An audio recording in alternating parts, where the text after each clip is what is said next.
దేవునికి మహిమ కలుగును గాక. ప్రియమైన దేవుని సంగమా, ఈ పునరుద్ధాన శుభాభివందనములు దేవుని పక్షమున మరియు కుటుంబ పక్షమున మీ అందరికీ తెలియపరుస్తున్నాను. ప్రియమైన దేవుని సంగమా, ఈ దినము సంతోషకరమైన దినం, ఉత్సాహించే దినం కదా. అందుకే ఈ దిన అంశము దేవుడు చేసిన కార్యాలను బయలుపరుస్తున్నాడు. ఈ దిన అంశము గమనించినట్లయితే, విజయోత్సవ యాత్రలో సియోను రాజు ప్రవేశం. విజయోత్సవ యాత్రలో సియోను రాజు ప్రవేశం. అందుకే కదా ఆ విజయోత్సవ యాత్రలో ఆ సియోను రాజు ప్రవేశానికి మనం ఏం చెప్తామండి? స్వాగతం, సుస్వాగతం. ఇప్పుడు మనము సమాజంలో జీవిస్తున్న విధానంలో గమనించినట్లయితే, ఒక ముఖ్య అధికారి, ఒక ఉన్నత స్థితిలో ఉన్నటువంటి వ్యక్తి వస్తున్నాడంటే మనము నేను ముందుండాలనే భావనతో వెళ్ళి తీసుకొని రావాలనే ఆశ కలిగి ఉంటామా? ఉంటాం కదా. అదే భావన ఇక్కడ కూడా గమనించినట్లయితే, పరిశుద్ధ గ్రంథంలో జకర్యా గ్రంథంలో 9వ అధ్యాయము 9వ వచనాన్ని చూస్తే, సియోను నివాసులారా బహుగా సంతోషించుడి, యెరూషలేము నివాసులారా ఉల్లాసముగా ఉండుడి. నీ రాజు నీతిపరుడు, రక్షింపగలవాడును, ధీరుడనై గాడిద మీదను గాడిద పిల్లను ఎక్కి నీ యొద్దకు వచ్చుచున్నాడు. హల్లెలూయా. చూడండి, ఇక్కడ గమనించినట్లయితే, సియోను నివాసులారా, సియోను రాజు చెబుతున్నటువంటి ప్రకటన గమనించండి. రాజు గారు ఇస్తున్నటువంటి ప్రకటనను గమనించండి. ఇక్కడ మాట్లాడుతున్న మాట ఏంటంటే, బహుగా సంతోషించుడి. సంతోషించమన్నాడు కానీ బహుగా, ఎంత గొప్ప మాటలనే ఉందండి. మరలా చూడండి, యెరూషలేము నివాసులారా ఉల్లాసముతో ఉండుడి, నీ రాజు, నీ మటుకు నీవు, నా మటుకు నేను, మన మటుకు మనం ఆలోచిస్తే నా రాజు అని చెప్పగలం. అందుకే ఇక్కడ రాయబడిన మాట చూడండి ఎంత చక్కగా ఉందో. యెరూషలేములో ఉన్నటువంటి వారులారా, అక్కడ ప్రవేశం ఎక్కడ జరిగిందండి? యెరూషలేము నగర్లోని. ఈరోజు మన జీవితం కూడా ఒక యెరూషలేము లాంటిది.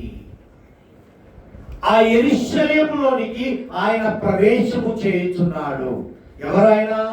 సియోను రాజు. అందుకే అంటున్నాడు, నీ రాజు నీతిపరుడును, రక్షణ గలవాడును, ధీరుడునై. అందుకే చూడండి, అక్కడ దీనత్వం కలిగి ఉన్నాడు. కాబట్టి ఆయన గుర్రాల మీద రాలేదు, ఏనుగుల మీద రాలేదు, గాడిద పిల్ల. ఎంత దీనత్వం అండి! ఎంచుకుంటే ఒక ఉన్నత స్థానాన్ని ఎంచుకుంటాం మనం, ఒక హోదా కలిగినప్పుడు. ఆయన ఏ స్థానం అండి? దీనత్వంలో ఉన్నటువంటి ఆ అనుభవాన్ని మన ముందు కనపరిచాడు. గాడిద. ప్రియమైన దేవుని బిడ్డలారా, గాడిద అంటే తీసివేసినట్టుగా మాట. మరి గాడిద అంట. ఆ గాడిదలో ఉన్న దీనత్వాన్ని గమనించమంటున్నాడు దేవుడు. ప్రియమైన దేవుని సంగమా, సియోను రాజు ప్రవేశం గమనించినట్లయితే, ఇక్కడ ఈ జకర్యా ప్రవక్త గారికి 9వ అధ్యాయము 9వ వచనం నుంచి 12 వచనాల్లో ప్రవక్త గారికి ముందుగానే యెహోవా దేవుడు బయలుపరచబడిన విధానాన్ని ఆయన వ్రాసినట్టుగా కనబడుతుంది. ఇక్కడ ఆ జ్ఞానంతో వ్రాశాడు. గమనించండి, ఇక్కడ ఈ ప్రవచనము ఈ జకర్యా గ్రంథములో 9వ అధ్యాయము 9 నుంచి 12వ వచనాల్లో ఈ ప్రవచనము యేసు ప్రభువారు యెరూషలేము జయప్రవేశము చేసిన సంఘటనకు సంబంధించినది. దేనికి సంబంధించినది? యెరూషలేము నగరంలోనికి ఆయన ప్రవేశము జరిగినటువంటి సంఘటన ఇది. అయితే ఇక్కడ గమనించినట్లయితే మత్తయి గారు రాస్తారు, మత్తయి సువార్తలో 21వ అధ్యాయము 1 నుంచి 11 వచనాలు చూసినట్లయితే ఇక్కడ ఏమని వ్రాయబడిందంటే, యేసుక్రీస్తు జన్మించక పూర్వమే, యేసుక్రీస్తు ప్రభువారు జన్మించక పూర్వమే జకరియా ప్రవక్త గారు 500 సంవత్సరాల ముందుగానే, 1 సంవత్సరం కాదు, 2 సంవత్సరాలు కాదు, 500 సంవత్సరాల ముందుగానే మెస్సయ్య యెరూషలేము విజయ ప్రవేశం గురించి ప్రవచించాడు. ఏదో ఈరోజు ఆనవాయితీగా ఆచారంగా ఎవరో చేస్తున్నారని మనం చేయట్లేదండి. ఇది ఆనవాయితీ కాదు, ఆచారం కాదు. 500 సంవత్సరాల క్రితమే ప్రవక్త ద్వారా ఈ వాక్కు రిలీజ్ అయింది. ఆయన జయప్రవేశం చేసే విధానాన్ని 500 సంవత్సరాల క్రితమే బయలుపరిచాడు. ప్రియమైన దేవుని సంగమా, ఇక్కడ గమనించండి. ఇక్కడ మరి ఇక్కడ చూస్తే ప్రవక్త ప్రవచనము, ఈ జకరియా ప్రవక్త గారి ప్రవచనము అక్షరార్థంగా కనబడుతుంది. నిజమా? కనులకు తల పూసుకున్నట్టుగా కనపడుతుందండి. రాయబడిన మాట మనం చూస్తున్నది, వింటున్నది, మన జీవితంలో జరుగుతున్న విధానాన్ని గమనించినట్లయితే అది ఆ అక్షరాలు ఎలాగా నిలిచిపోయాయో మన జీవితంలో కూడా అక్షరార్థంగా నిలబెట్టాడు దేవుడు. ఇది సత్యము అనేది ఇక్కడ కార్యం జరిగింది. అయితే ఈ మత్తయి సువార్త 21వ అధ్యాయము 9వ వచనం చూస్తే ఇక్కడ జనసమూహంలో ఆయనకు ముందుగా వెలుచున్న వారు వెనుక వచ్చుచుండిన వారును, అంటే ముందు వచ్చేవారు వెనక వచ్చేవారు. ఇక్కడ ఏంటి అంటే యేసుక్రీస్తు ప్రభువారు తన చివరి వారంలో, ఇది చివరి వారమా? తన చివరి వారంలో పస్కా పండుగకు యెరూషలేమునకు తన శిష్యులతో వెళ్ళినప్పుడు ప్రజలు ఇన్విటేషన్ ఇస్తున్న సందర్భం. చదవండి అక్కడ.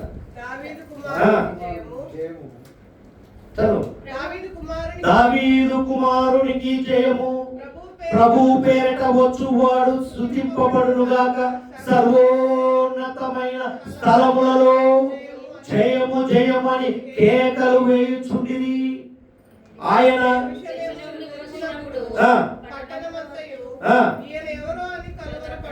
హల్లెలూయా. 8వ వచనం చదువు, 6వ వచనం చదవమ్మా. ఇక్కడ మంచి మాట యేసు తమకు ఆజ్ఞాపించిన ప్రకారం చేసి ఆ గాడిదను దాని పిల్లను తోలుకొని వచ్చి వాటి మీద తమ బట్టలు వేయగా ఆయన బట్టల మీద కూర్చునేను. జన సమూహములలో అనేకులు తమ బట్టలు దారి పొడుగునా పరిచిరి, కొందరు చెట్ల కొమ్మలు నరికి దారి పొడుగునా. జన సమూహంలో ఆయనకు ముందుగా వెళ్తున్న వారు వెనక వచ్చు వారందరూ ఆయనకు జయహో. ప్రియమైన దేవుని సంగమా, ఇక్కడ గమనించినట్లయితే పస్కా పండుగకు ముందు, ఆ పస్కా పండుగకు వెళ్ళడానికి యెరూషలేమునకు తన శిష్యులతో వెళ్ళినప్పుడు ప్రజలు ఆయనను గాడిదపై కూర్చుండబెట్టి యూదుల రాజుగా ఎలా ఊరేగించారు? యూదుల రాజుగా ఊరేగింపుగా సంతోషముతో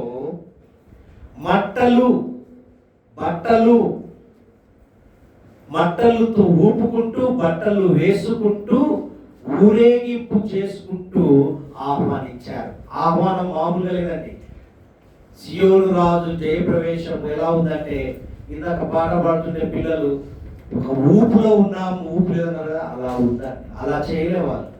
ఎలా అంటే ఉల్లాసముతో, ఉత్సాహముతో, చెప్పలేని ఆనందముతో జయహో జయహో దావీదు మహారాజు అని చెప్పి వారు ఏం చేశారు?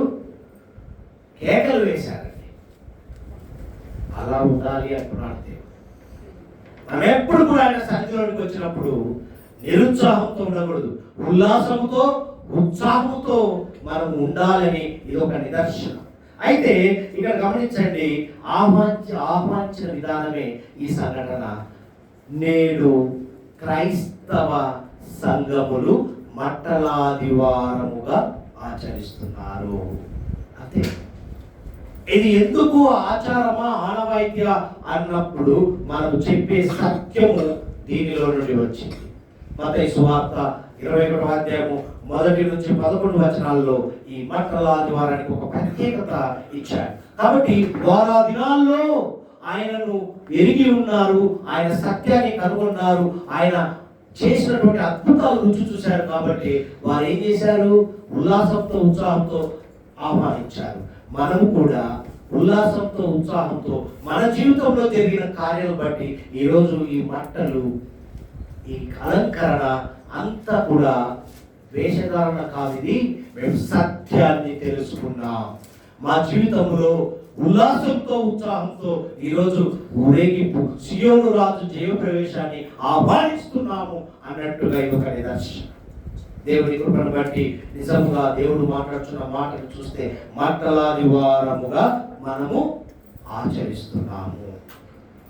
దేవుని కృపను బట్టి చూడండి, యోహాను గారు రాస్తారు 12వ అధ్యాయంలోనికి వెళ్దాం. ఒక అద్భుతమైన సత్యాన్ని బయలుపరుస్తున్నాడు. 12వ అధ్యాయం 12వ వచనం చదువు. 12 మరునాడు ఏ పండుగకు వచ్చాడు? పస్కా పండుగకు. బహుజన సమూహము యేసు యెరూషలేమునకు వచ్చుచున్నాడని విని ఖర్జూరపు మట్టలు పట్టుకొని ఆయన ఎదుర్కొనబోయి జయము ప్రభు పేరిట వచ్చుచున్న ఇశ్రాయేలు రాజు, హల్లెలూయా, సియోను రాజు, దావీదు మహారాజు, ఇశ్రాయేలు రాజు స్తుతింపబడునుగా కానీ కేకలు వేసి, సియోను కుమారి భయపడకుము, ఇదిగో నీ రాజు గాడిద పిల్ల మీద ఆసీనుడై. ఆయన వ్రాయబడిన ప్రకారము యేసు ఒక చిన్న గాడిదను కనుగొని దాని మీద కూర్చుండెను. ఆయన శిష్యులు ఈ మాటలు మొదట గ్రహింపలేదు, కానీ యేసు మహిమపరచబడినప్పుడు ఆయన కూర్చు వ్రాయబడిననియు వారు ఆయనకు వాటిని చేసిననియు జ్ఞాపకమునకు. ముందుగా ఎవరికి అర్థం కాదండి, అనుభవంలోనికి వెళ్ళినప్పుడే అర్థమవుతుంది. ఈ గాడిద ప్రవేశము, ఈ గాడిద మీద మరి రాజు ప్రవేశము, సియోను రాజు, యెరూషలేము రాజు, దావీదు మహారాజు, ఇంతమంది రాజులను పోలి ఉన్న ఏకైక రాజు. ఆ క్వాలిటీస్ ఉన్నాయి కాబట్టి రాజ్యాన్ని పరిపాలించడానికి ఒక వ్యక్తిని ఎన్నుకున్నట్టుగా తండ్రి కుమారుని ఎన్నుకున్నాడు. అందుకే ఈరోజు మనం ఏం చేస్తున్నాం? ఆయన స్తుతిస్తున్నాం, ఆరాధిస్తున్నాం, గణపరుస్తున్నాం. ప్రియమైన దేవుని బిడ్డలారా, ఈ ప్రవచనము ఏ విధంగా క్రీస్తు రాకతో నెరవేరిందో, ఏ ప్రవచనము? జకరియా గ్రంథంలో 9వ అధ్యాయం నుంచి 9వ వచనం నుంచి 12 వచనాల్లో వ్రాయబడిన ప్రవచనము ఏ విధంగా నెరవేరిందో, అలాగే దేవుడు తన ప్రవక్తల ద్వారా తెలియజేసిన ప్రవచనం అన్నిటినీ తప్పక నెరవేరుస్తాడు. ఇంకా ప్రవక్తలు ఉన్నారు, ఆయా ప్రవక్తలు నెరవేర్పు కూడా నెరవేరుస్తాడనే నమ్మకం మన జీవితంలో ఉండాలని దేవుని యొక్క ఉద్దేశం. అయితే ఇక్కడ గమనించండి, యేసు ప్రభువుల వారు యెరూషలేములో జయప్రవేశము చేసిన సంఘటన మనందరికీ సంతోషమే కదా. అందరూ జయహో జయహో జయహో అని కేకలు వేస్తున్నారు. కానీ ఆయన మరణానికి, సిలువకు బహు సమీపంగా చేసే సంఘటన. ఒకరికి సంతోషం, ఒకరికి దుఃఖం, ఒకరికి వేదన, ఒకరికి బాధ, అవన్నీ మిళితమై ఆయన ఒక్కడే అనుభవించాడు. నీ వేదన, నీ బాధ, మన వేదన, బాధ, సంతోషము, దుఃఖము మిళితము చేసుకొని ఆయన ఏం చేశాడంటే శిలువ మరణానికి దగ్గరగా ఉండి కూడా ఆ సంతోషములో పాలిభాగస్తుడుగా ఉన్నాడు. ప్రియమైన దేవుని సంగమా, అయితే ఇక్కడ గమనించండి, 40 రోజులు మనం ఏం చేస్తున్నామండి? 40 రోజులు శ్రమల కాల ధ్యానములో గార్ధవ యాత్ర. ఈరోజు జరుగుతున్నది ఏంటంటే ఈ చివరి ఆదివారము గార్ధవ యాత్ర, ఆలయ జయ ప్రవేశం. చివరి ఈ ఒక్క 7 రోజులే నాకుందని చెప్పి ఆయన ఇంట్లో నుంచి బయట రాకుండా ఉన్నాడా? ఆ సంతోషముతో మరణానికి ఏం చేశాడు? ఆహ్వానిస్తున్నారని సంతోషంగా అంగీకరించాడు. గమనించండి, ఇక్కడ ఆ గార్ధవ యాత్ర ఎలా ఉందంటే ఆలయ ప్రవేశము, జయ ప్రవేశము ఒక ముఖ్యమైన పాత్రగా, ముఖ్యమైన ఘటన ఈ సందర్భం అంతా. ఆయన ప్రవేశం ఎలా ఉందంటే మరణానికి సమీపంగా ఉంది. మనకేమో రాజు వచ్చేశాడు. ఆ వచ్చే రాజు అనుభవించే విధానము ఆయనకు మాత్రము, తండ్రికి మాత్రమే తెలుసు. నీకు, నాకు, మనకు తెలియదు. అదే దేవుని యొక్క గొప్పతనం. యేసు క్రీస్తు ప్రభువులో ఉన్న ముఖ్య ఉద్దేశం. ప్రియమైన దేవుని సంగమా, ఇక్కడ గమనించినట్లయితే చూడండి, ఒకసారి జకరియా గ్రంథంలోకి వెళ్దాం. ఎందుకు ఈ సత్యాన్ని మనం తెలియపరుస్తున్నాడో ఒక్కసారిగా మనము చూసినట్లయితే 9వ అధ్యాయము 10వ వచనం ఒకసారి చదవం. ఎఫ్రాయిములో చూడండి, ఎప్పుడు గమనించినా మనము చదువుకున్న జకరియా గ్రంథము 9వ అధ్యాయము 9వ వచనం ప్రవచనాన్ని మనం గమనిస్తాం, కానీ దాని కింద ఉన్నది ఎప్పుడు కూడా గమనించాం. చూడండి, ఎఫ్రాయిములో రథములు ఉండకుండా నేను చేసేదను, యెరూషలేములో గుర్రములు లేకుండా చేసేదను, యుద్ధపు విల్లు లేకుండా పోవును, నీ రాజు సమాధానకర్త, అన్యజనులు తెలియజేయును, అన్యజనులకు తెలియజేయును, సముద్రము నుండి సముద్రమునకు యూఫ్రటీస్ నది మొదలుకొని భూదిగంతముల వరకు అతడు ఏలును. హల్లెలూయా. ప్రియమైన దేవుని సంగమా, ఇక్కడ ఒక సత్యం ఉందండి. ఎఫ్రాయిము అనున్నది ఉత్తర రాజ్యమైన ఇజ్రాయెల్కి ఇవ్వబడిన మరొక పేరు. ఇజ్రాయెల్ దేశానికి ఇచ్చినటువంటి మరొక పేరు ఎఫ్రాయిము. అందుకే అంటున్నాడు ఇక్కడ, ఆయన రాకతో యెరూషలేములోకి ప్రవేశించిన విధానము సంతోషాన్ని కనపరుస్తుందని ఏం చేశారు? మంటలు తీసుకొచ్చారు. ఎవరికి దొరికింది వారు బట్టలు, గిట్టలు అన్ని తెచ్చి పరిచి సంతోషంతో ఆహ్వానించారు. ఆహ్వానించిన విధానంలో ఏం జరిగిందంటే, ఆయన జయప్రవేశము చేసింది సియోను రాజు ప్రవేశమే అని చెప్పుకుంటాము, జయహో జయహో అంటాము. ఆయన వచ్చే సందర్భం ఏంటి అనేది గమనించకుండా జీవిస్తున్నాం. ఈ దినము సత్యాన్ని తెలుపుతున్నాడు. ఈ సత్యం ఏంటంటే ఆయన ప్రవేశము ఇజ్రాయెల్ రాకతో, చూడండి, ఆ యేసుక్రీస్తు ప్రభువారు రాకతో ఇజ్రాయెల్కు శాంతి వచ్చింది, సమాధానం వచ్చింది, ఆనందము ఉల్లసించే విధంగా దేవుడు కార్యం చేశాడు. అందుకే ఇక్కడ రాయబడిన మాట అంటే యుద్ధములు ఉండవు. నా ప్రవేశం ఎలా ఉందంటే, నేను ఈ యెరూషలేములోనికి అడుగు పెడుతున్నాను అంటే కారణం యుద్ధములు ఉండవు, రథములు, గుర్రములు, యుద్ధపు విల్లు అనునవి లేకుండా చేసేదను ఉండవు అంటున్నాడు. యుద్ధానికి సూచన ఏంటండి? యుద్ధానికి సూచన ఏంటి? యుద్ధం చేసినప్పుడు ఏం కావాలి?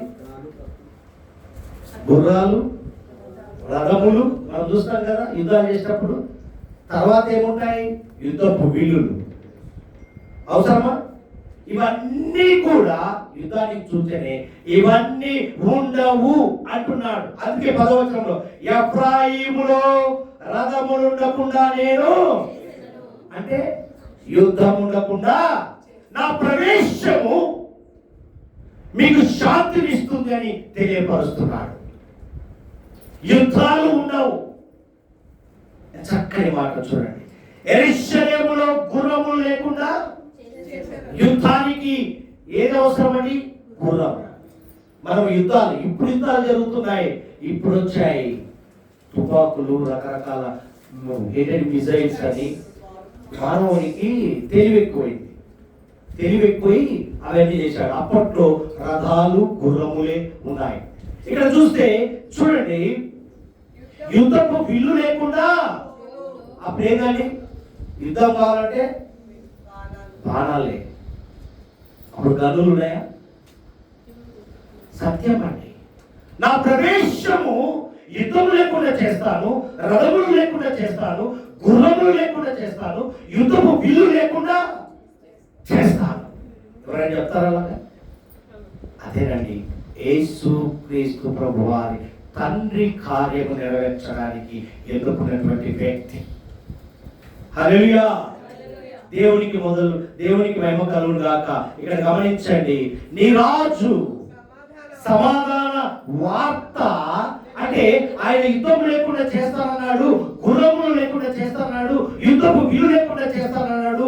సమాధానకర్త సమాధానం ఇవ్వడానికి వస్తున్నాడు. సమాధాన వార్తను మోసుకోవడానికి ఆ గాడిద పిల్ల మీద వస్తున్న క్రమం. నీకు వచ్చేది, నువ్వు ఇచ్చే ఆహ్వానము ఆయన ఆస్వాదించుకొని ఆయన ఏదో అనుభవించడానికి రావట్లేదండి. మరణానికి సమీపంగా ఉన్నటువంటి యేసుక్రీస్తు ప్రభువారు వచ్చేది అంటే నీకు నీ జీవితంలో వేదన, శోధన, సమస్యలు, చెప్పుకోలేని సమస్యలు, మరి నువ్వు పడుతున్న బాధ, యాతన లేకుండా నీ జీవితంలో సమాధానము, శాంతిని, ప్రేమను, సంతోషాన్ని ఇవ్వడానికే నా ప్రవేశం అంటున్నాడు. దేవునికి మహిమ కలుగును గాక. ఎఫ్రాయిము మారు పేరు కలిగినటువంటి ఇశ్రాయేలు ఆశీర్వాదాన్ని ఇవ్వడానికి వస్తున్నాను అంటున్నారండి. ప్రేమైన దేవుని బిడ్డలారా, ఎంత గొప్ప దేవుని. అందుకే క్రీస్తు మెస్సయ్యగా వచ్చినది. ఎందుకో తెలుసా? శాంతియుతమైన రాజ్యమును స్థాపించడానికి కొరకే గాని యుద్ధము చేసే క్రమములో యుద్ధోన్మాదముతో శత్రు దేశములను నాశనము చేయటకు కాదండి అని ప్రవచనం తెలుపుతుంది. ఇక్కడ శత్రు దేశం నాశనం చేయడానికి వస్తున్నాడా? ఇప్పుడు మనం జరిగేది ఏంటిది? ఒకరంటే ఒకరికి పడకుండా శత్రు దేశాలు నాశనం చేసి ఆ ప్రవచనమును ఎవరు గుర్తు చేసుకోరు. ప్రవచనము మరి ఆ ప్రవక్త ద్వారా బయలుపరచబడిన ప్రవచనాన్ని ఎవరికి, ఆ సత్యాన్ని ఎవరు వేసుకునే స్థితిలో ఉన్నారు. అందుకే ఇది రిపీట్ చేస్తున్నాడండి. బట్టల ఆదివారము ఒకసారి గుర్తు చేసుకోండి బిడ్డలారా అంటున్నాడు. ఈ బట్టల ఆదివారం ఆచారంగా ఆనవాయితీగా చేసుకుంటున్నావు, కానీ నేను నా ప్రవేశం ఎలా ఉందంటే నీ జీవితంలో, నీ దేశంలో యుద్ధాలు ఉండవు. ఆ యుద్ధాలు చేయడానికి ఆ మొదలు కావాల్సినవి ఏవి కూడా లేకుండా తుడిచివేస్తాను అంటున్నాడు. అన్ని జనులు తెలుసుకునే విధముగా సమాధాన వార్తలు తీసుకొని వస్తున్నాడండి.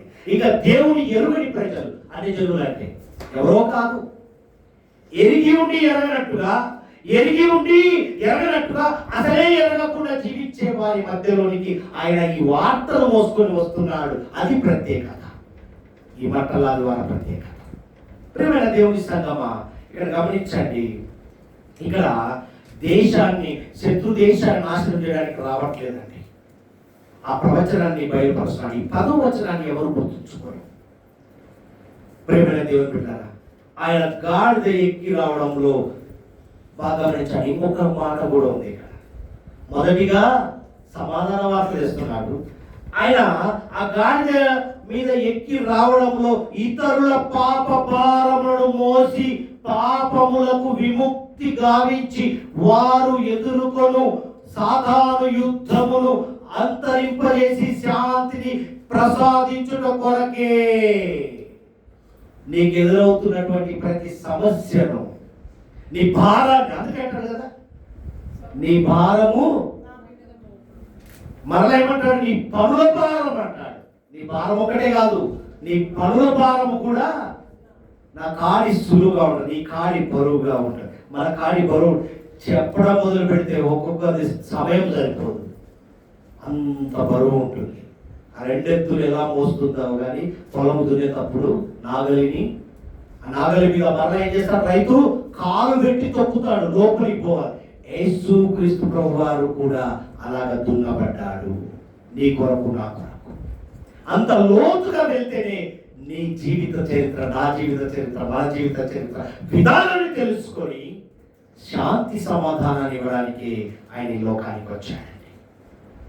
మరణం అనుభవం తెలిసి కూడా శాంతిని ఇవ్వడానికి ఇక్కడికి వచ్చాడు. అయితే ఆ సాతానుతో యుద్ధం చేసి వాడిని ఏం చేస్తున్నాడంటే వాడిని అంతరింపజేస్తున్నాడు. ఇక రాకుండా నీకు శాంతిని కలుగజేయడానికి రెండవది, మొదటిదేమో దేశంలో యుద్ధం లేకుండా, రెండవదేమో నీకు శాంతిని ఇవ్వడానికి, నీకు నాకు మనకు మన భారాన్ని ఆయన మోసుకొని మన వేదనను, శోధనను, బాధను మనం చెప్పుకోలేని ప్రతిదీ కూడా ఆయన అనుభవించి నీకేం చేస్తున్నాడు, ప్రశాంతంగా ఉన్నారండి. ఎప్పుడైతే ఇండియాలో అడుగు పెట్టామో, ఎప్పుడైతే శంషాబాద్ అడుగు పెట్టామో, అమ్మ దేవానికి వందనాలు, చర్చి సమయానికి వెళ్తున్నానని అనుకున్నాం. అలాంటి శాంతిని దేవుడు ఇస్తాడండి. అవునా? నీ జీవితంలో ఏదైనా కార్యం నువ్వు సేకరించేయవనుకోండి, వెనక వాట్సాప్లో పెడతావు, దేవునికి వందనాలు చెప్పాలి మొదటిగా. అవునా? క్షేమంగా తెచ్చావు. ఇప్పుడు కూడా ఆయన ప్రవేశం ఎలా ఉందంటే నీ నా మన కొరకు ఆ ప్రవేశం ఎలా ఉంది, సమాధాన వార్తను మోసుకొని వస్తున్నాడు. అంతేగాని అందరూ గాడిదను మోసుకొని వస్తున్నాడు దేవుడు అని చెప్పి ఆ గాడిద మీద కట్టబడింది, విప్పాడు అన్నీ అయిపోయినాడు. అది కాదు నువ్వు నేర్చుకోవాల్సింది. ఈ సత్యం తెలుసుకోవాలి. నీ జీవితంలో, నా జీవితంలో, మన జీవితంలో యుద్ధముతో పోరాడుతున్నాం. ఉదయం లేచినప్పటి రాత్రి పరుండే వరకు అపవాదితో, లోకనాథులతో పోరాడుతున్న వాటిలో నుండి విజయం కలిగించడానికి రంగప్రవేశము చేశాడు నీ నా మన జీవితంలో. ఆ ప్రవేశంలోనికి వచ్చి ఆయన ఏం చేస్తున్నాడంటే నీ పర్మిషన్ లేకుండా, నా పర్మిషన్ లేకుండా, మన పర్మిషన్ లేకుండా వచ్చి మనకు శాంతిని, సమాధానాన్ని, సంతోషాన్ని అనుగ్రహించి గొప్ప దేవుడు మనతో ఉన్నాడు. అదండి సియోను రాజు ప్రవేశం. యెరూషలేములో సమాధానం లేదు, యెరూషలేములో శాంతి లేదు, యెరూషలేములో ఏం లేదండి, క్రయ విక్రయాలు కలిగినటువంటి చెప్పుకోలేని పరిస్థితిలో ఉన్నది. దాన్ని ఏం చేశాడు, తుడిచివేసి సమాధాన వార్తను మోసుకొని వచ్చాడు. హల్లెలూయా. శాంతి దూత అంటాగా, అలాగే దేవునికి మహిమ కలుగును గాక. ప్రియమైన దేవుని బిడ్డలారా, అందువల్లనే ఇక్కడ రాయబడిన మాట చూస్తే ఈ జయ ప్రవేశంలో యేసు యుద్ధము గాని, గుర్రములు గాని, రథములు గాని ఉపయోగించకుండా శాంతిని మాత్రమే ఉపయోగించాడు. అవునా? ఏమైనా ఉపయోగించాడా? నేను వస్తున్నా అని ధైర్యం ఇచ్చి, నేను వస్తున్నా పద, నేను పోరాడతానడా? శాంతిని అనుగ్రహించాడు. ఎందుకు? దాని వెనకాల ఏముంది? ఆయనే అన్ని భరించాడు. ఆయనే నీ పాప భారాలు, నా పాప భారాలు, మన పాప భారాలన్నీ మోసి.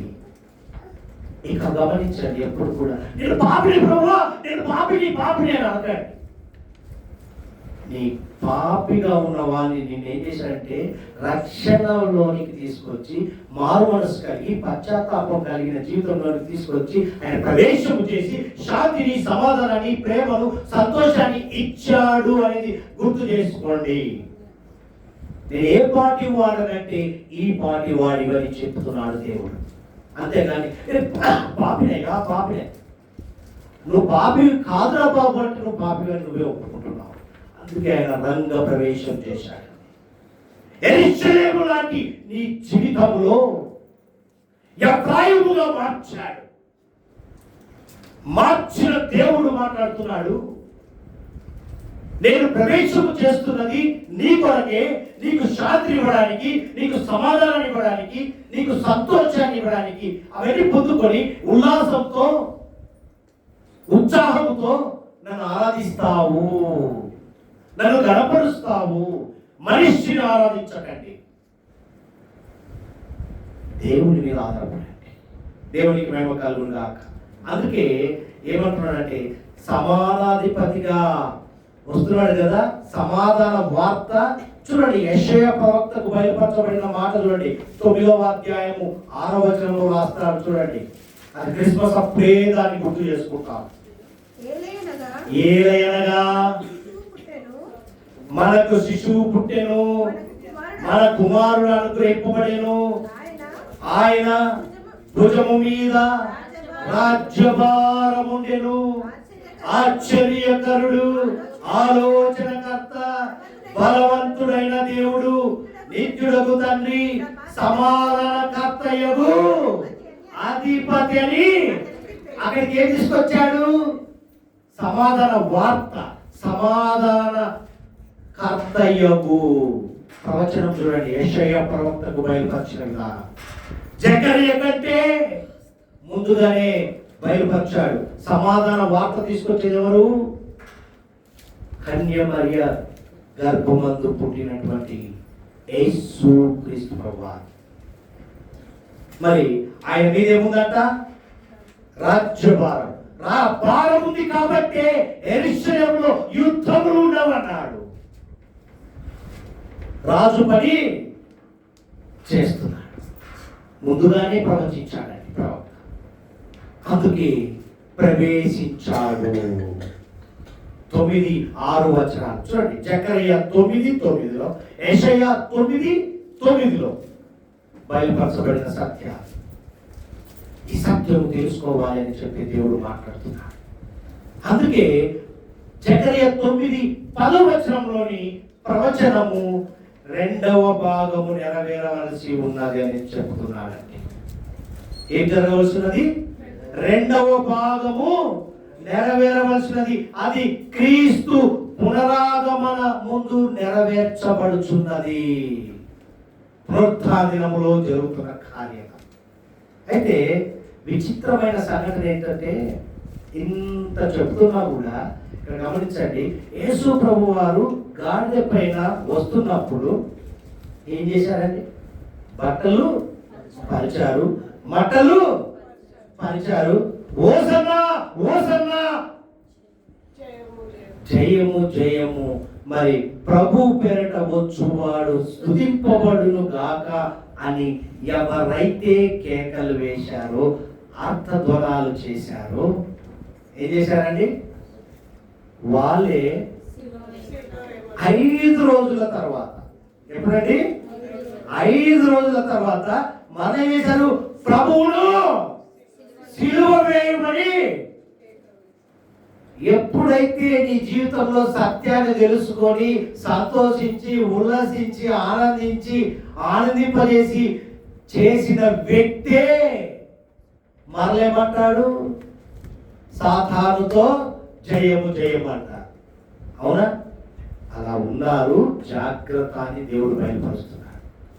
ఎవరైతే ముందుగా గట్టిగా, బాగా గమనించండి, న్యూస్ మీడియా గమనించదంటే, మీడియా వాళ్ళు కానీ పోలీస్ డిపార్ట్మెంట్ కానీ గమనించదంటే, ముందు ఎవరైతే ఉంటాడో వాటి మీద ఫోకస్ పెడతారు.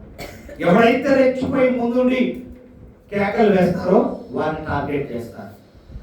ఎవరైతే ఓసన్నా ఓసన్నా అని గట్టిగా కేకలు వేసి ముందుగా నిలబడ్డ వారందరూ ఏం చేశారు?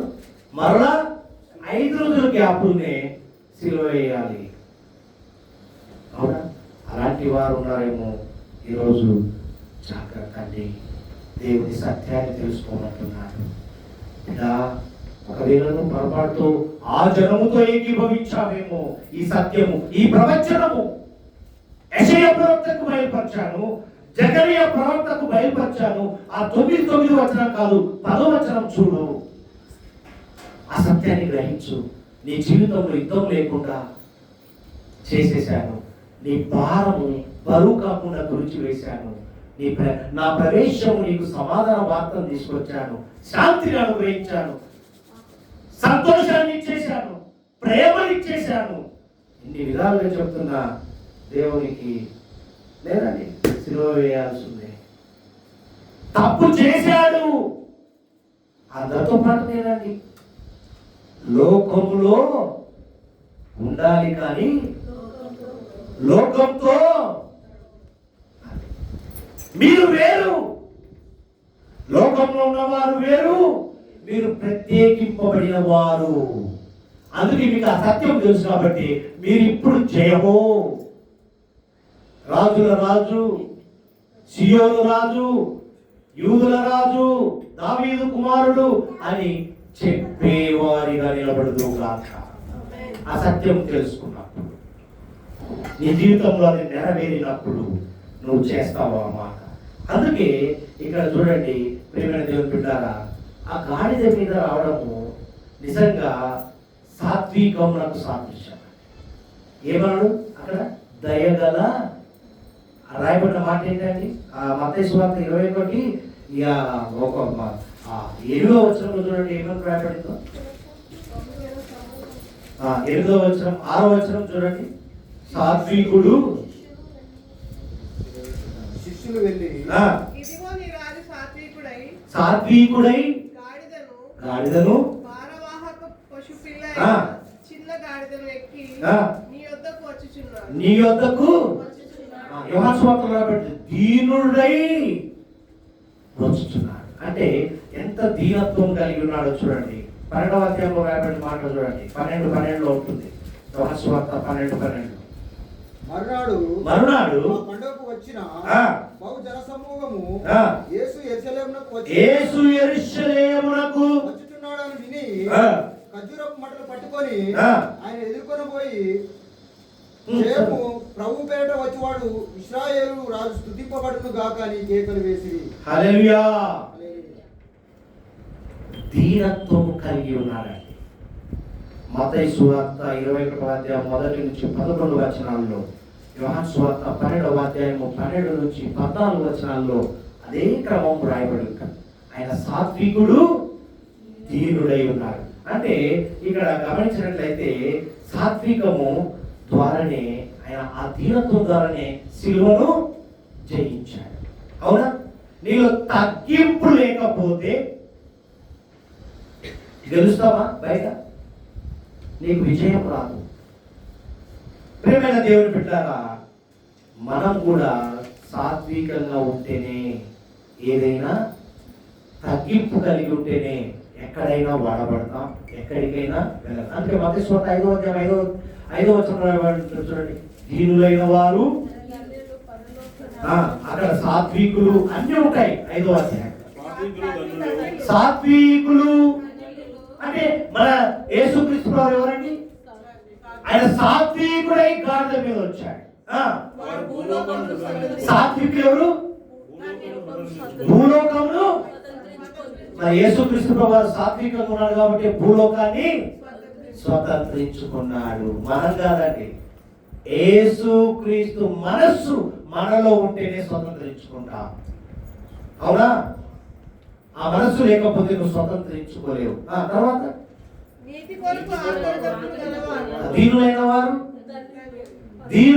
దీనత్వం కలిగి ఉన్నవారు ధన్యులు. పరలోక రాజ్యం ఎవరిది? దీన మనస్సు కలిగిన వారిది, అంటే తగ్గింపు కలిగిన వారిది. ఎవరిది? లాజరు. తగ్గిపోయినా నా దగ్గర ఎలా ఉన్నాడండి చెప్తారు. లాజరు విషయంలో సేద తీర్చుకుంటున్నాడు. అంటే మనం కూడా దీనత్వం కలిగి ఉండాలని దేవుడు బయలుపరుస్తున్నాడు. ప్రియమైన దేవుడు బిడ్డలారా, మట్టలాదివారం తరువాత యేసుక్రీస్తు ప్రభువు శిలువ మరణం కదా. నెక్స్ట్ స్టెప్ ఏంటి? ఆ దీనత్వంతో వచ్చి నీకు శాంతిని అనుగ్రహించి సమాధాన వార్త తెలిపి మరలా ఏం చేస్తున్నాడు? నీ భారాన్ని మోసుకొని పోతున్నాడు. చూడండి, గమనించండి. ఆ తర్వాత శిలువ మరణము మరియు పునరుత్థానం. మరణించడం, తిరిగి జయించడం. మన జీవితాలకు ఇదేమైతుందంటే గుడ్ ఫ్రైడే, ఈస్టర్ మన జీవితంలో ఏముంటుంది? ఉల్లాసము, ఉత్సాహాన్ని కలిగిస్తుంది. ప్రియమైన దేవుని బిడ్డలారా, ఇది నాకు గమనించండి. సిలువ లేకపోతే మన విలువ లేదు. ఆ సిలువకున్న విలువ మనలో ఉండాలని దేవుని యొక్క ఉద్దేశం. సిలువ లేకపోతే మనకు యేసుక్రీస్తు ప్రభువారంటే గుర్తు ఎలా వస్తుందండి? క్రాస్. క్రైస్తవుడు అని తెలుసుకోవాలంటే సిలువ. ఈ సిలువ ధ్యానాలు అంటే ఆయన క్రమాన్ని నేర్చుకోవాలి. ఉపవాసం ఉండడం అంటే మనకు శాంతిని అనుగ్రహించాడు, సమాధానాన్ని ఇచ్చాడు, రాజ్యములో నెమ్మదిచ్చాడు. కాబట్టి మనం ఏం చేయాలి?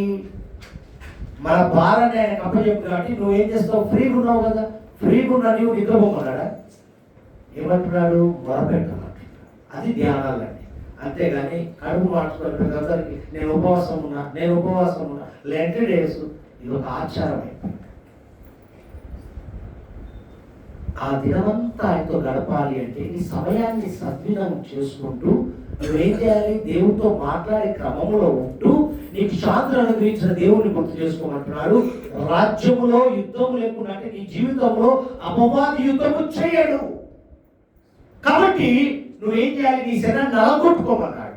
అంటే నేను ఏ విధంగా తండ్రికి మొరపెట్టానో ఆ విధంగా మొరపెట్టుకోండి అంటున్నాడు. కానీ నేను నలగొట్టుకోమంటే ఉత్సాహంతో పోయి నిరుత్సాహంతో వాకింగ్ ఉంటా ఊడిపోతావు. లీటర్ ఫీస్టింగ్ ఎక్కువ ఉంటుందండి. ఫాస్టింగ్ ఏమో కానీ మీరు ఏం చేస్తారు? మామూలుగా ఉన్న కానికంటే ఎక్కువ తింటారు, ఎక్కువ తాగుతారు కూడా. ఆయన చెప్పింది ఏంటి? నలగొట్టుకోమన్నాడు. అంటే మన శరీరాన్ని ఏం చేసుకోమన్నాడు? ఉత్సాహాన్ని కలిగించాలంటే దేవుడితో గడిపితే ఆ రూపాంతరం మనలోకి వస్తుంది. అది కావాలి దేవుడికి. నేను 40 రోజులు పూర్తి చేసిన ఆనవాయితీ ఆచారము కాదు, మంటలాది వారం ఆచారము కాదు. నేను ప్రవేశించేది ఆ సమాధాన వార్తను మోసుకొని వస్తున్నారా బాబు నానా అని బుద్ధిగా చంపలేయకుండా, చంపలు పగలగొట్టకుండా చెప్తున్నాడు దేవుడు. ఈ సత్యాన్ని తెలుసుకోండి ప్రియమైన దేవుని బిడ్డ. ఆయన వచ్చేది నీకు శాంతిని ఇవ్వడానికి. ఆయన వచ్చేది దీనత్వంతో. గుర్రం మీద రావచ్చు, ఏనుగు మీద రావచ్చు. ఆయన పరిపాలించే రాజు, ఏదైనా అనుభవించవచ్చు. కానీ ఆ దీనత్వాన్ని, ఆ సాత్వికాన్ని నీకు చూపిస్తున్నాడు. ఆ గాడిద మోసినాక ఎంత ధన్యవాదం. మనము కూడా ఆయన భారాన్ని మోసేటట్టుగా మనం ఆ భారాన్ని మోయాలి, లోక భారాన్ని కాదు. అవునా? మనం ఏం చేస్తున్నాం? ఉదయం లేచినప్పుడు మన భారాలే మనం మోసుకొని తిరుగుతున్నాం. ఈ భారాన్ని తొలగించుకోండి. నీ కాడిని తొలగించు, నీ కాడిని నాకు అప్పగించు, నా కాడి సులువుగా ఉంటుంది. ఆయనతో ఉండు. నీకు ఎలా ఉంటుందండి? తేలికపాటు జీవితం. ఎలా ఉంటుంది? తేలికపాటు. అదే ఇవన్నీ బయటపరుస్తున్నాడండి. సిలువ లేకపోతే మానవాళికి విలువ లేదు. ఇక్కడ చూడండి, సిలువ విలువలో సాత్వికము ముఖ్యమైనది. ఆ సిలువకు ముందు ఏం చేశాడు? సాత్వికాన్ని కనపరిచాడు గాడిద మీద రావడం. అయితే ఒక్క మాట మీకు చెప్పాలి. ఇక్కడ గమనించండి, 2 కొండలను చూద్దాం. 2 కొండలను దూరం నుంచి చూసినప్పుడు అవి ఎలా ఉంటాయండి? ఒకదానితో ఒకటి కలిసిపోయినట్టుగా కనపడతాయి, సమీపంగా ఉన్నట్టు. బాగా గమనించండి. నేను చాలాసార్లు అబ్జర్వ్ చేశాను. సమీపంగా ఉన్నట్టు కనిపిస్తాయి. వాటిని మరింత దగ్గరకు వెళ్ళి చూస్తే, పరిశీలన చేస్తే బాగా గమనించండి, ఒకదానికొకటి ఎంతో దూరం కలిగి ఉన్నట్లు. వాటి మధ్యలో ఒక లోయ, వాటి మధ్యలో ఒక అగాధం. బాగా గమనించండి. మన జీవితంలో కూడా దూరం నుండి చూస్తే మనం ఎలా ఉంటామంటే సూపర్, దగ్గరికి లోతుకి వెళ్ళి చూస్తే తెలుస్తుంది. బాయి లోతు అంటారు కదా, అన్ని మనయే, మన మాటలే దేవుడు చెప్తున్నాడు. అక్కడ 2 కొండలను గమనించి బిడ్డ, దూరం చూస్తే దగ్గర ఉన్నటువంటి, దగ్గర పోయి చూస్తే అవి అంటే మన జీవితంలో కూడా దేవునికి దగ్గరగా ఉన్నట్టే ఉంటున్నాం. దేవుడు వచ్చి నిన్ను పరిశీలన చేసి పరీక్షించి పరిశోధించినప్పుడు దూరంగా ఉన్నావు అని చెప్తున్నాడండి. ఈ మధ్య వాటి మధ్య ఎంత లోయ ఉందో, అంటే నీ జీవితం ఎంత అగాధములో ఉందో గమనించు. ఈ అంత్య దినాల్లో గమనించని చెప్పి, అదే విధంగా ఈ 9వ అధ్యాయం జకర్యా గ్రంథము 9-10 వచనాలు మన జీవితంలో మన జీవితంలో విజయానికి దగ్గరగా మనం పరిశీలించుకున్నప్పుడు ఒక్కసారి గమనిస్తే ఆ ప్రవచనము నా కొరకే దేవుడు రాశాడేమో, బయలుపరచాడేమో, ఈ సత్యం నేను తెలుసుకోవాలని చెప్పి మనం ఏం చేయాలి? ఆయన ఇచ్చిన జ్ఞానంతో గుర్తు చేసుకోవాలి. హల్లెలూయా. ఇక్కడ గమనించండి, ఆయన పునరుత్థానము అంటే ఆయన పునరాగమనము. చూడండి, ఆరోహణము అవరోహణం గమనించండి. ఇక్కడ సమాధాన వార్తను అన్యజనులందరికీ తెలియజేయబడును అంటున్నాడు. ఆ అన్యజనులలో తెలిసి ఉన్న నువ్వు కూడా అదే జాబితాలో ఉన్నావు. దేవుని ఎరిగి ఉండి ఎరగనట్టుగా నటించే స్వభావంతో ఉన్నావు అంటున్నాడు. ఆయన ఏమంటున్నాడంటే ఒకే మాట అంటున్నాడు, నేను భూదిగంతముల వరకు పాలించును, నేను పాలిస్తాను. మరలా ఏమంటున్నాడంటే ప్రపంచ రాజ్యములన్నిటికీ ఆయన శాంతిని, ఆ శాంతికరమైన పాలన మనకు దయచేస్తానంటున్నాడండి దేవుడు. అప్పుడు ఏమైంది తెలుసా? ఆ సమాధాన వార్త తెలిసిన వారు తెలియని వారు తెలుసుకున్నప్పుడు అప్పుడు పౌలు భక్తుడు చెప్పిన మాట గుర్తొస్తారు. ఫిలిప్పీయులకు రాసిన పత్రిక 2వ అధ్యాయం చివరిగా చూడండి, 2వ అధ్యాయం 9-10 వచనాలు చదువు. ఫిలిప్పీయులకు రాసిన పత్రిక 2వ అధ్యాయము 9-10 వచనాలు.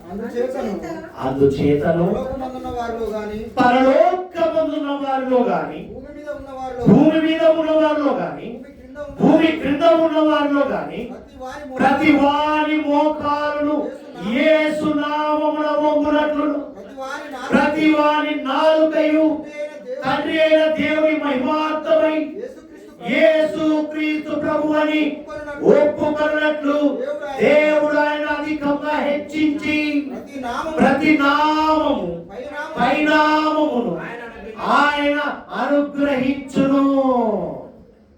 ఇది సత్యం.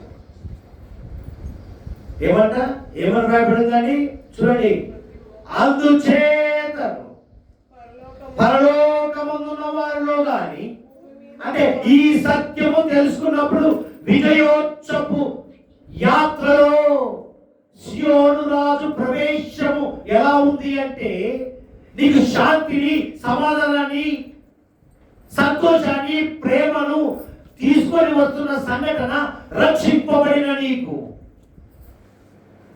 పశ్చాత్తాపం కలిగిన నీకు, మారు మనస్సు కలిగి జీవిస్తున్న నీకు మాత్రమే కాదు, నీకు చెప్పిన పని సర్వలోకానికి వెళ్ళి సర్వసృష్టికి సువార్తను చెప్పి నశించిపోతున్న వారిని వెతికి రక్షించమని చెప్తే నువ్వు నిర్లక్ష్యం చేస్తున్నావు అని గుర్తు చేస్తూ మరలా ఏమంటున్నాడంటే, ఎరిగి ఉండి ఎరగనట్టు నటిస్తున్న నీవు వెచ్చగానైనడు చల్లగానైనడు నీ క్రియలు నేను ఎరుగుదని చెబుతూ, నీ మీద ఒక నేరము మోపవలసిందని చెబుతూ మరలా ఏమంటున్నాడంటే, వీరందరూ తెలుసుకున్నప్పుడు, ఈ సత్యము తెలుసుకున్నప్పుడు ప్రతి వాడు ఏం చేస్తాడ? యేసు నామమున ఆయన పాద సన్నిధి యొద్దకు వస్తారు. ఎక్కడికి వస్తారండి? కృపాసనం యొద్దకు వచ్చుదురుగాక. ఈ సత్యము తెలుసుకోవాలి దినమని దేవుని యొక్క ఉద్దేశం. ప్రేమ దేవుని బిడ్డారా, ఈరోజు ఆయన జయ ప్రవేశము చేసింది విజయోత్సపు యాత్రలో సియోను రాజు ప్రవేశము తీసుకొచ్చాడు. అంటే ఆ ప్రవేశము నీ కొరకు, నా కొరకు, మన కొరకు తీసుకొచ్చిన ప్రవేశములో మనం పాలిభాగస్తులుగా ఉండి ఆ సంతోషము, సమాధానము, శాంతిని పొందుకున్న నీవు మానక ఆయన చెప్పినట్లుగా ఆయన ఎరుగని ప్రజలు, నశించిపోతున్న ప్రజలను ఆయన ఎదుగు తీసుకొచ్చి ఆయన కృపాసన ఎదుగు తీసుకొచ్చినప్పుడే ఆయన సంతోషిస్తాడు. ఆ ప్రవేశానికి అర్థం ఉంటుంది, ఆ సమాధాన వార్తకు అర్థం ఉంటుంది. అది నీలో, నాలో, మనలో చూడాలని దేవుని యొక్క ఉద్దేశం. దేవుడి మాటలు దీవించును గాక. అర్థమైందండి? మట్టలాదివారం అంటే మనము అందరితో పాటు హోసన్నా హోసన్నా జయహో అని మనం ఏం చేస్తున్నామంటే ఆయన సిలువ వేస్తున్నాం. ఆ సిలువ విలువ తెలుసుకున్నప్పుడే నీవు నా కొరకే ఆయన వస్తున్నాడు, ఆహ్వానుడు, రారాజు నాకే, నా కొరకే, నన్ను మార్చుల కొరకే నువ్వు తెలుసుకుంటావు. దేవుడి మాటలు దీవించుగాక.